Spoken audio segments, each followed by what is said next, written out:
कि मरने से पहले हम सब कर ले इस पे गौर। किताबों का खुदा और है, बाबों का खुदा और। कहने को तो थी सबका इस्लाम है, लेकिन किताबों का जहां और है, बाबों का जहां और।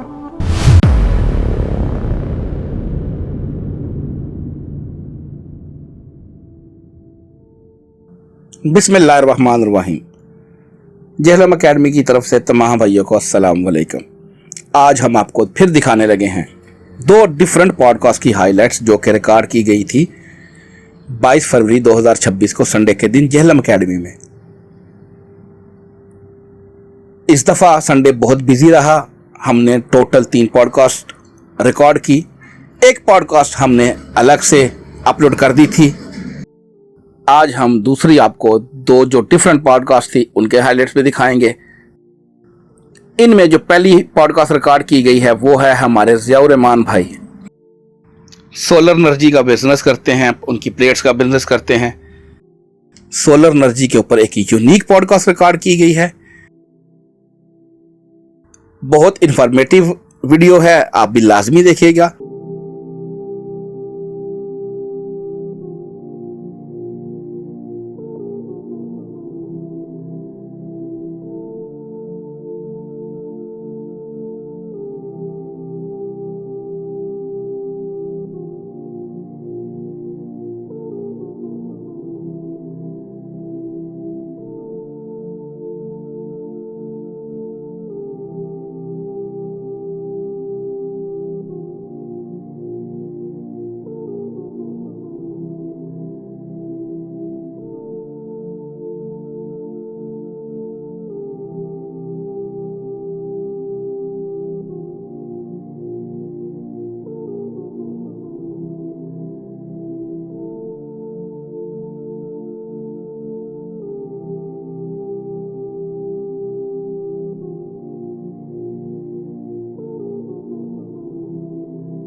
ज़िया भाई, आपको हमारी अकेडमी में वेलकम है। यानी अगर आप कहते हैं कि ये 5 kVA का सिस्टम नकद लगवाओ तो सपोज हम 10 लाख का लगा देंगे, और अगर आप उधार पर लगवाते हैं तो 12 लाख का लगाएंगे, तो कमोडिटी की मांग होगी। ये जो 2 लाख रुपए है ये टाइम वैल्यू ऑफ मनी नहीं है, बल्कि आपने अकोमोडेट किया है इस हवाले से कि आप सौदा कर रहे हैं। उसमें एक हदीस है जामे तिर्मिज़ी में कि नबी इस्लाम ने एक चीज की 2 कीमतें मुकर्रर करने से मना फरमाया। यानी ये तो सोलर एनर्जी के आपने सूरज के ऊपर भी टैक्स लगा दिया है, कल को आपने सांस के ऊपर भी टैक्स लगाना है, तो ये गलत है। लेकिन मैं आपको बताऊं, मुझे बहुत पहले से पता था कि ये कुछ हो जाएगा। उसकी वजह यह है कि इनकी राहें टपकेगी। इन्होंने जो आईपीपीज वाले मुआहदे किए हैं ना, 2000 अरब रुपया जो इनको सालाना देना पड़ता है, तो अल्टीमेटली इन्होंने छुरी हमारे ऊपर ही चलानी थी।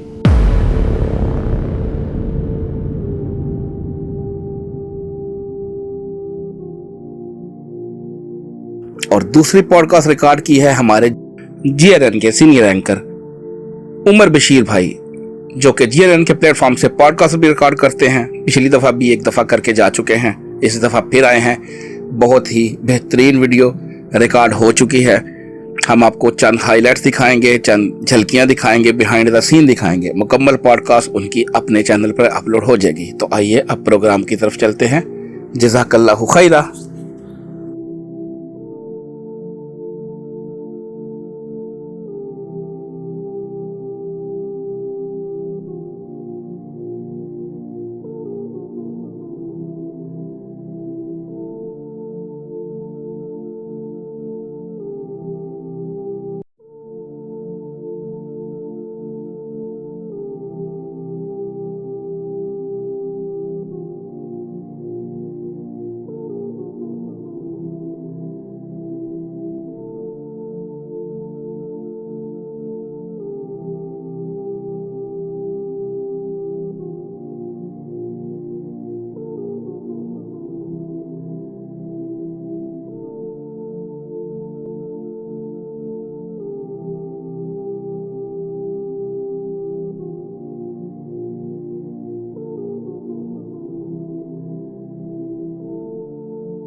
लेकिन कुछ दिन पहले गालबन 2 हफ्ते पहले की बात है कि यहाँ पर इंजीनियर मोहम्मद अली मिर्जा साहब पर एक और हमला हुआ। तो आज वो हमारे साथ मौजूद हैं, उनसे पूछते हैं कि अब वो किस हालत में। अस्सलाम वालेकुम सर।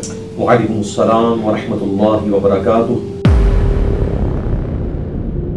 लोग यहाँ कहते हैं ना कि इतनी बड़ी पर्सनैलिटी, इतने फेम वाला बंदा जिसको लोग सुनते हो, किस तरह हो सकता है कि इंतजामिया उसके ऊपर उनकी इजाजत के बगैर लगा दे। ये इंतजामिया बाज़ औक़ात पैनिक कर सारे मामलात में वो नहीं है इस तरह, नहीं, वो इसमें इन्वॉल्व नहीं है, क्योंकि हमने पूरी तहकीक कर ली है कि ये एक समझ लें उलमा के प्रेशर की वजह से हमारी जो लोकल इंतजामिया ये पैनिक कर गई।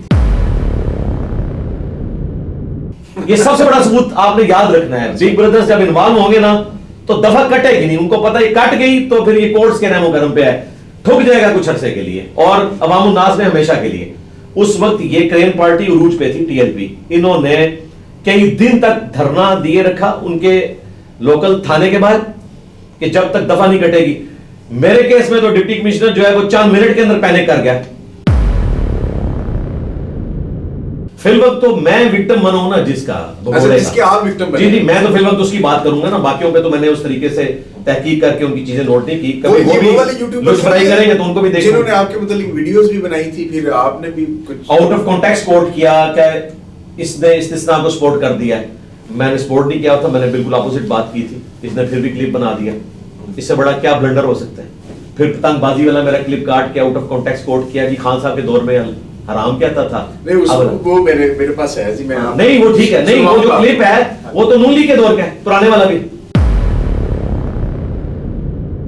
वो तो होता है। लेकिन ये तो कह रहे थे वहां तो रोशनी भी नहीं पहुंचती, इनको बाहर भी नहीं निकाला जाता, तो वो मैंने तसल्ली दी थी, मैंने मजाक नहीं उड़ाया। मैंने आपको यानी मैं बिल्कुल सच बताऊं कि मैंने जेल के अंदर खान साहब के लिए भी दुआ की है। अच्छा जी, जब आप जेल में चले जाते हैं ना तो आपको हर शख्स से हमदर्दी होती है जो जेल में होता है। चलिए, कि अल्लाह ताला इसके लिए आपने क्या दुआ की वैसे उनकी रिहाई कि अल्लाह ताला उनके लिए आसानी करे, रिहाई के लिए? हाँ, जाहिर नहीं, जाहिर यही बात की जाती है ना कि अल्लाह ताला उनके लिए आसानी करे। उसके बाद फिर ये सिलसिला इस तरीके से चलता रहा। फिर एक दफा मुझे बुलवाया भी, जो मेरी अपील थी अपने इदारे में, और उधर जाके उन्होंने बहाना रखा कि जी आप जो है पब्लिक फिगर बन चुके हैं। मैंने कहा आपने तो 2017 26 सितंबर को मेरे घर रेड करवाया, 100-150 फौजी मेरे घर में घुस गए थे, मुझ पे इल्जाम था कि मैं दाइश के लिए बंदे भर्ती करके भेजता हूँ। ये वो आपके पेरेंट डिपार्टमेंट था जो? जी, जाहिर है वो एक फौज के अंदर ही आते हैं ना हमारे सारे टॉप एनर्जी के अंदर। तो मैंने कहा वो तो इल्जाम झूठा साबित हो गया, वो तो आपके ऑफिसर खुद मान के गए थे, और मैंने कहा था कोर्ट में जाके बताएं, उन्होंने आज तक नहीं। जीएम थे गालबन। ये अहदीस कुरान के खिलाफ नहीं है। कुरान के खिलाफ तब होंगी जब कुरान में लिखा हो कि 3 तलाकें कोई इकट्ठी दे तो एस्टैब्लिश नहीं होगी। ऐसी कोई बात कुरान में नहीं लिखी, और कुरान की शरह जो है वो ज़ाहिर है अहदीस से होती है, और इस पे अहले सुन्नत को तो एटलीस्ट 4 इमामों का इत्तफाक है कि एक मजलिस की 3 तलाकें 3 ही तस्वुर की जाएंगी। और पाकिस्तान के जो आप समझ ले इग्नोर्ड किस्म के लोग हैं, माँ बाप, जिनको चाहिए कि वो अपने बच्चों के ऊपर नजर रखें और वो अपनी खानदानी जिंदगी में उस तरीके से बच्चों के ऊपर नजर नहीं रखते हैं, उनके बच्चे रेडिकलाइज हो जाते हैं। उनके लिए वो मैसेज दें कि जी देखें हम हार हुए, अपने माँ बाप को जलील करवाया, आप अपने बच्चों पे नजर रखें, उनको जलील होने से बचाएं। ये वीडियो बनाते जाएं और मुझसे स्टैम्प पेपर लेते हैं। आज भी एक लड़का आया हुआ था जिसने वो पिस्टल, हाँ जी, जिसने पिस्टल रखी हुई थी उसमें किताब के अंदर, तो उसको हमने कहा है बिल्कुल, और मैं अब वीडियो से मुकर नहीं सकता, मैंने आज भी वीडियो में कहा, आपके सामने भी कहा, आपने कर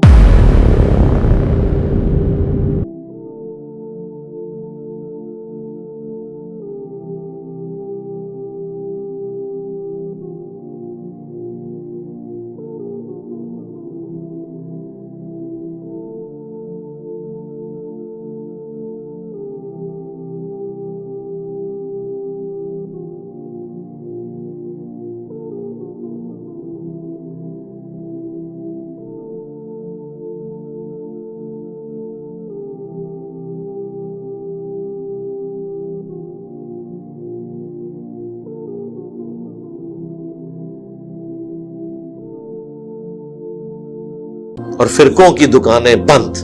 द डैमेज डन।